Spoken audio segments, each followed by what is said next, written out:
펜타곤의 충격 보고서가 올라왔습니다. 한국 주둔 미군의 15%가 전역 후 잔류를 택하고 있습니다. 미 국방부가 즉시 비상대책 마련에 들어갔는데요. 바로 그때 텍사스의 한 육군 중령 가정에도 폭탄 선언이 떨어졌습니다. 엄마, 아빠, 나 한국으로 귀화하려고. 세계 최강국의 시민권을 포기하고 DMZ 코앞에 눌러 앉겠다는 딸. 충격에 빠진 부모가 직접 한국행 비행기에 올랐습니다. 하지만 그들이 한국에서 목격한 것은 CNN도 펜타곤도 전혀 모르는 충격적 실체였습니다. 과연 무엇이 미군들을 붙잡은 것일까요? 지금 바로 공개합니다. 안녕하세요. 저는 사라 윌리엄스입니다. 아니, 이젠 김사라입니다. 텍사스 출신이고 평택 미군기지에서 주한미군 중령으로 근무하다 전역하고 이젠 한국인이 되었답니다. 3대째 군인 가문에서 자라 15년간 군복무를 해왔지만 한국은 저에게 단순한 임시 근무지가 아닌 제2의 고향이 되었답니다. 혹시 미군이 한국을 떠나고 싶지 않아서 귀화까지 한다는 게 믿어지시나요? 제가 어떻게 성조기에서 태극기로 미군에서 한국인이 되었는지 들려드릴게요.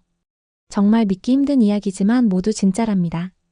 평택 기지에 이른 아침 저는 여느 때와 다름없이 훈련장으로 향했습니다. 3년째 한국 근무지만 제게 한국은 여전히 임시 근무지일 뿐이었어요. 텍사스의 넓은 목장에서 자란 저에게 한국의 좁은 땅덩어리와 복잡한 도시는 답답하기만 했거든요. 솔직히 한국 배치받을 때 정말 싫었어요. 왜 하필 이렇게 위험한 곳으로 보내는 거야? 가족들에게 투덜댔던 기억이 나네요. 중령님, 오늘 민간인 응급의료 훈련 있습니다. 부관 김상사의 말에 저는 고개를 끄덕였어요. 또 다른 형식적인 훈련이라고 생각했답니다. 미군과 한국 119의 합동훈련이라고 했지만 뭐 별거 있을까 싶었거든요. 하지만 훈련 중 갑작스럽게 들려온 실제 응급상황 신호음. 이건 훈련이 아니었어요. 교통사고 현장으로 달려간 순간 제 인생이 완전히 바뀌기 시작했답니다. 기지 밖 교통사고 현장에서 저는 119 구급대원 이준호를 만났습니다. 준호는 부상자를 살리기 위해 위험을 무릅쓰고 화재가 번지고 있는 차량으로 뛰어들었어요. 그의 헌신적인 모습과 동료들과의 완벽한 팀워크를 본 저는 충격을 받았답니다. 미국에서도 EMT들이 훌륭하지만 한국의 119 구급대원들은 뭔가 달랐어요. 생명을 구하는 일에 국경이 있나요? 준호가 부상자를 구조하며 저에게 던진 말이 제 마음에 깊이 박혔어요. 그의 능숙한 응급처치 실력과 환자를 가족처럼 대하는 모습에서 진정한 의료인의 모습을 봤거든요. 한국의 응급의료 시스템이 이렇게 체계적일 줄 몰랐어요. 골든타임 3분 내에 현장 도착, 8분 내에 병원 이송. 이런 시스템을 보며 깜짝 놀랐답니다. 그날 밤 저는 처음으로 기지 밖 한국 음식점에 발을 들여놓았습니다. 할머니가 운영하는 작은 식당에서 먹은 김치찌개의 깊은 맛은 제가 알던 한국과는 완전히 달랐어요. 매콤하면서도 깊은 감칠맛이 혀끝에 남더라고요. 미군 아가씨 고마워요. 우리 손자 살려주셔서. 할머니의 진심 어린 감사 인사에 저는 울컥했습니다. 주한미군의 역사는 1953년 한국전쟁 정전 직후부터 시작되어 현재까지 72년간 이어지고 있으며 저 역시 그 연장선에서 한국과 인연을 맺게 된 거였어요. 하지만 이날부터 뭔가 달라졌답니다. 단순한 동맹이 아닌 진짜 가족 같은 따뜻함을 느꼈거든요. 할머니는 제게 더 많은 반찬을 주시며 미군 부대 음식이 맛없지 않냐고 언제든 배고프면 오라고 하셨답니다. 준호와의 만남이 잦아지면서 저는 한국 문화의 깊이를 조금씩 이해하게 되었습니다. 준호의 할머니는 6.25 전쟁 당시 미군 부대에서 받은 초콜릿 하나로 목숨을 구했던 이야기를 들려주셨어요. 당시 할머니는 12살 소녀였는데 가족과 피난길에서 굶어 죽기 직전이었대요. 그때 도움 주신 분들 덕분에 우리 가족이 살 수 있었어요. 지금 제가 사라 씨를 돕는 건 그 은혜를 갚는 거예요. 72년이 지나도 그 은혜를 잊지 않는 한국인의 마음이 정말 감동적이었어요. 미국에선 이런 문화를 찾기 힘들거든요. 저는 한국의 정문화를 직접 체험했습니다.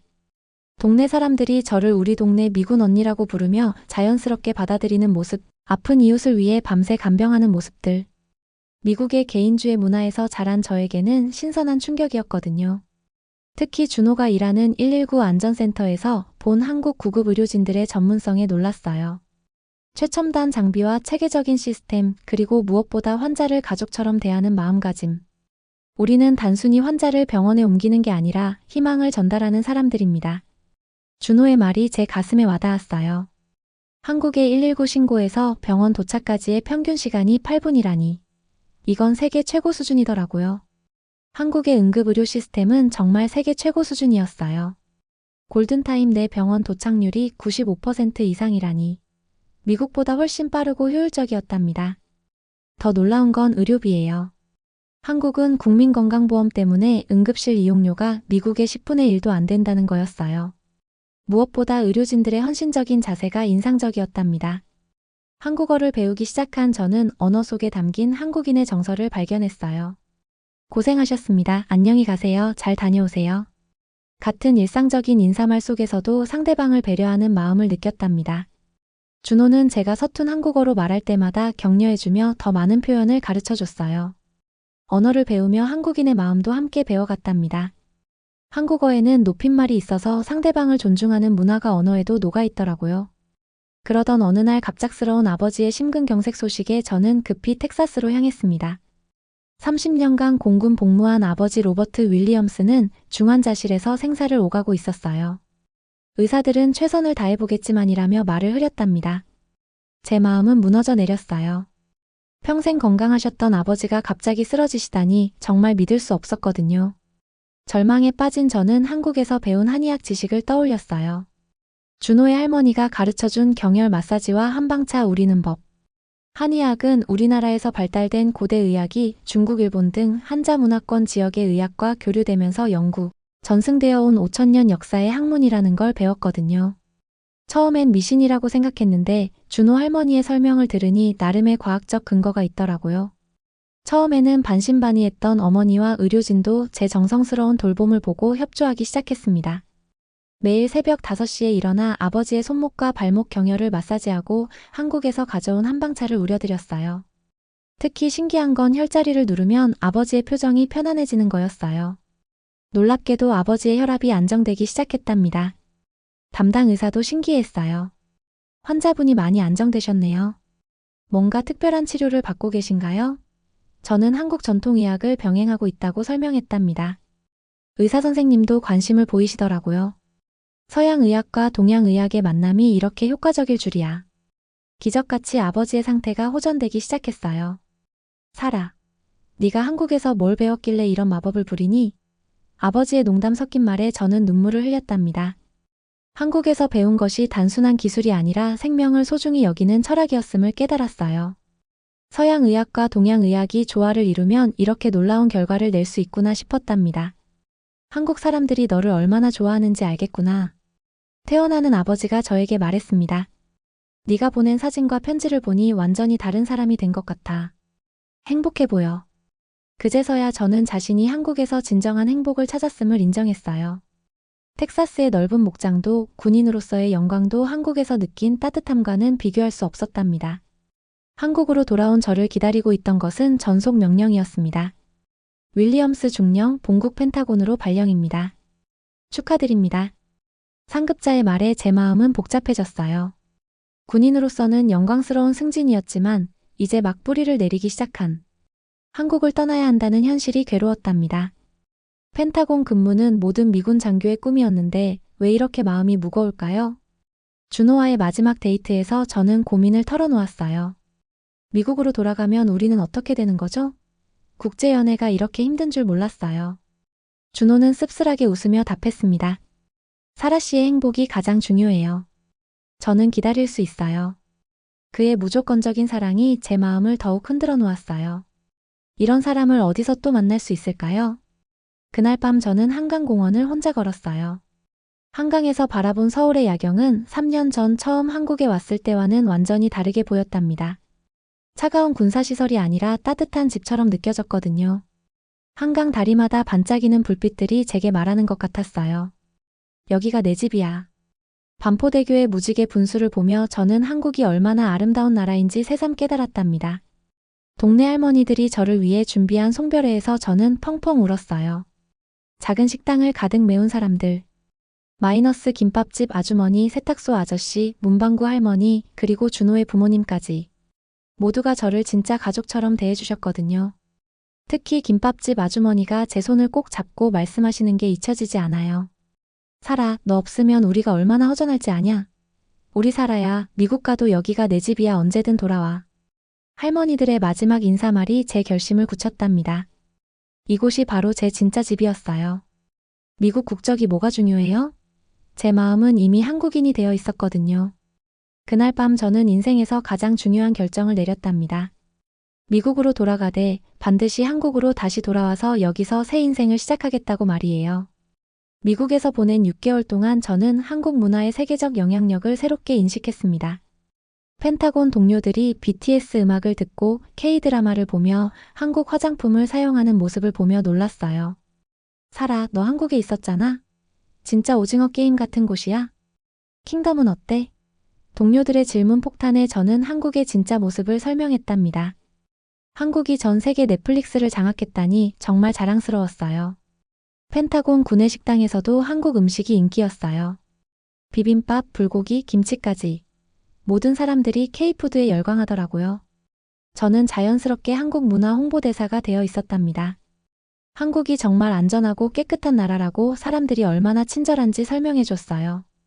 한국의 범죄율이 미국보다 훨씬 낮다는 통계도 보여줬더니 모두가 놀라더라고요. 한국 전쟁 참전용사 할아버지들을 만나는 기회가 있었어요. 한국이 이렇게 발전할 줄 몰랐어. 우리가 흘린 피가 헛되지 않았구나. 88세 참전용사 할아버지의 말에 저는 한미동맹의 진정한 의미를 깨달았습니다. 폐허에서 시작해서 세계 10위 경제대국이 된 한국의 기적적인 발전상이 정말 자랑스러웠어요. 1953년 1인당 GDP 67달러에서 2023년 32,000달러까지 이런 발전을 이룬 나라가 또 있을까요? 특히 한국 IT 기술의 발전상을 미국에서 더 객관적으로 볼 수 있었어요. 삼성, LG의 전자제품들이 미국 시장을 장악하고 있더라고요. 그리고 한국의 화이브지 기술, 반도체 기술은 세계 최고 수준이었어요. 메모리 반도체 세계 1위, 스마트폰 세계 2위, 조선업 세계 1위. 한국이 이제 기술 선진국이 된 거 맞나? 동료들의 질문에 저는 자랑스럽게 답했답니다. 한국에서 배운 한식 요리로 동료들을 초대한 파티에서 김치의 프로바이오틱스 효능과 한식의 영양학적 우수성을 설명하는 제 모습은 마치 한국 문화 홍보대사 같았어요. 김치 하나만으로도 유산균, 비타민, 식이섬유를 다 섭취할 수 있다니. 그리고 한식의 나트륨 함량이 서양 음식보다 낮다는 것도 알려줬어요.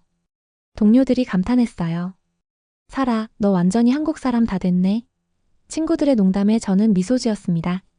맞아요. 저는 이미 마음으로는 한국 사람이 되어 있었거든요. 1년 만에 한국을 다시 찾은 저를 맞이한 것은 인천공항에서 기다리고 있던 준호였습니다. 잘 오셨습니다, 사라 씨. 준호의 미소에 저는 그동안의 모든 고민이 해결되는 느낌이었어요. 공항에서 나오는 순간 한국의 공기가 제게 속삭이는 것 같았어요. 잘 돌아왔어. 인천공항도 1년 사이 더 발전해서 세계 공항 서비스 평가 1위를 또 차지했더라고요. 한국은 1년 사이 더욱 발전해 있었답니다. K-팝의 세계적 성공으로 한류가 전 세계를 강타하고 있었고, 한국 드라마는 넷플릭스 전 세계 1위를 차지하고 있었어요. 그리고 코로나19 극복 과정에서 보여준 한국의 선진적 방역 시스템은 전 세계의 모범이 되고 있었답니다.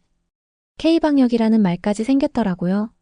진단키트, 드라이브스루 검사, 투명한 정보 공개까지 한국의 방역 시스템을 전 세계가 배우고 있었어요. 한국이 정말 대단한 나라가 됐네요. 제 감탄에 준호는 웃으며 답했어요. 사라 씨가 없던 사이 더 열심히 발전했어요. 정말 그랬어요. 평택 기지 주변은 완전히 달라져 있었어요.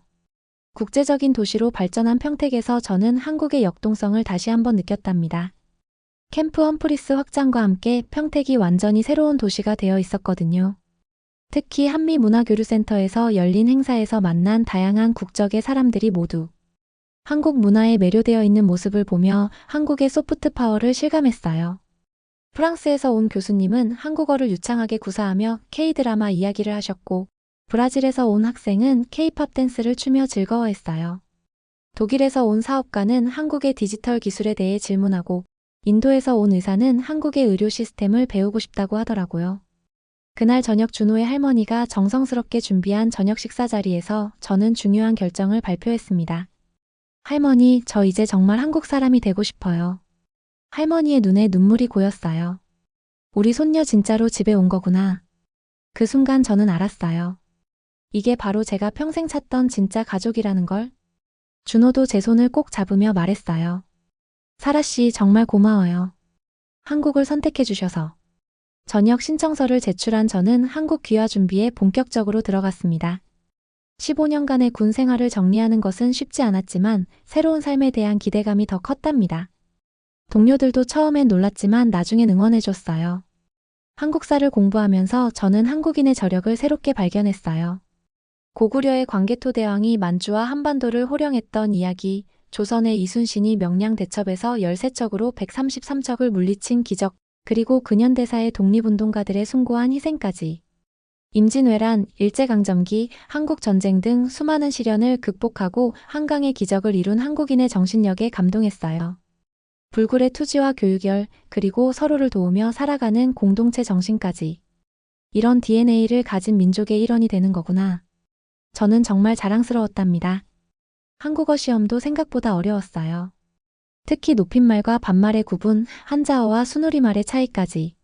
하지만 동네 할머니들이 번갈아가며 저를 도와주셨거든요. 김밥집 아주머니는 한국어 발음을, 세탁소 아저씨는 한국사를 가르쳐 주셨어요. 문방구 할머니는 한국 문화와 풍습을 알려주셨고요. 온 동네가 제 귀화를 위해 응원해 주셨답니다. 정말 감동적이었어요. 귀화 면접에서 왜 한국인이 되고 싶으십니까? 라는 질문에 저는 명확하게 답했어요. 한국에서 진정한 정을 배웠습니다. 개인의 성공보다 공동체의 행복을 생각하는 문화, 어려운 이웃을 가족처럼 돌보는 마음, 그리고 끊임없이 발전하려는 역동적인 에너지까지. 이런 가치관을 가진 나라의 국민이 되어 세계에 한국의 아름다움을 알리고 싶습니다. 면접관들도 제 진심을 알아봐 주시더라고요. 준호와의 결혼 준비도 착착 진행되었어요. 한복과 웨딩드레스를 모두 입는 한미 혼합 결혼식을 준비하며 양가 부모님의 만남도 성사되었답니다. 처음엔 언어 장벽 때문에 걱정했는데 준호 어머니가 영어를 잘하셔서 금세 친해지셨어요. 특히 제 어머니가 한국 음식을 맛보고 깜짝 놀라셨답니다. 이렇게 건강하고 맛있는 음식이 있다니. 무엇보다 제 부모님이 한국을 사랑하게 되는 과정이 감동적이었어요. 딸아, 네가 정말 좋은 선택을 했구나. 아버지의 인정이 저에게는 가장 큰 선물이었답니다. 제 부모님도 한국의 매력에 완전히 빠져버리셨거든요. 드디어 귀화식 날이 되었습니다. 태극기 앞에서 선서하는 제 모습을 보며 참석한 모든 사람들이 감동했어요. 나는 대한민국 국민으로서 조국을 사랑하고 국민의 자유와 복리 증진 및 국가 발전을 위하여 노력하며 법질서를 준수하고 전통과 문화를 계승 발전시켜 나갈 것을 엄숙히 선서합니다. 태극기에 대한 맹세를 하는 제 목소리는 떨렸지만 확신에 차 있었답니다. 그 순간 정말 제가 한국인이 되었다는 실감이 났어요. 축하합니다, 사라 씨. 아니, 이제는 김사라 씨. 새로운 이름, 새로운 정체성. 한국 여권을 받아든 제 눈에 눈물이 흘렀어요. 표지에 찍힌 태극기가 이렇게 아름다울 줄 몰랐답니다. 대한민국이라는 글자가 이렇게 자랑스러울 줄이야. 꿈만 같았어요. 15년 군복무 후 받은 그 어떤 메달보다도 소중한 선물이었답니다. 축하 파티에서 제 미군 동료들도 참석했어요. 사라, 네가 정말 대단해. 우리도 한국이 이렇게 멋진 나라인 줄 몰랐어. 한국 음식도 맛있고 사람들도 친절하고 기술도 발달했고 특히 한국의 인터넷 속도가 세계 1위라는 걸 알고 다들 놀라더라고요. 동료들의 말에 저는 자랑스럽게 답했습니다. 이제 나는 한미 양국의 가교 역할을 하고 싶어.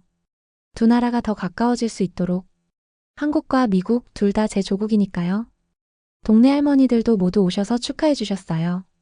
우리 사라가 진짜 한국 사람이 됐구나. 김밥집 아주머니가 눈물을 글썽이며 말씀하셨어요. 이제 김사라는 우리 딸이야. 세탁소 아저씨도 제 어깨를 두드리며 축하해 주셨고요. 앞으로 김사라는 한국인으로서 살아가겠지만 미국에서의 경험도 소중한 자산이 될 거예요.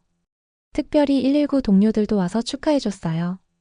김사라 중령님, 앞으로는 김사라 시민님이시네요. 준호의 동료들이 농담을 던지며 웃었어요. 이제 정말 한국의 응급의료 시스템을 미국에도 널리 알려달라고 부탁하더라고요. 물론이죠. 저도 웃으며 답했답니다. 한강 다리 위에서 바라본 서울의 전경은 이제 진짜 제 고향이었어요. 반포대교에서 바라본 한강의 야경이 이렇게 아름답다니. 여보, 우리 아이가 태어나면 진짜 글로벌 아이가 되겠네요. 준호의 말에 저는 배를 쓰다듬으며 미소 지었답니다. 그래요. 한국의 정과 미국의 자유로움을 모두 가진 아이로 키울 거예요. 그리고 두 나라의 우수한 점들을 모두 물려받은 진정한 글로벌 리더로 키우고 싶어요. 태극기와 성조기가 함께 펄럭이는 한미동맹기념관 앞에서 김사라는 새로운 꿈을 품었습니다. 두 나라를 잇는 평화의 메신저가 되겠다는 꿈을. 한국인으로서의 새로운 인생이 지금 시작되는 거예요. 준호와 손을 맞잡고 한강을 바라보며 저는 다짐했답니다. 앞으로 한국의 아름다운 문화와 따뜻한 정을 전 세계에 알리는 한국 홍보대사가 되겠다고 말이에요. 그리고 언젠가 저처럼 한국을 사랑하게 된 외국인들에게 길잡이가 되어주고 싶어요. 이제 저는 김사라입니다. 한국인 김사라. 여러분도 한국에 오시면 이런 따뜻한 정과 놀라운 발전상을 직접 느껴보실 수 있을 거예요. 한국 정말 사랑합니다. 시청해주셔서 감사합니다.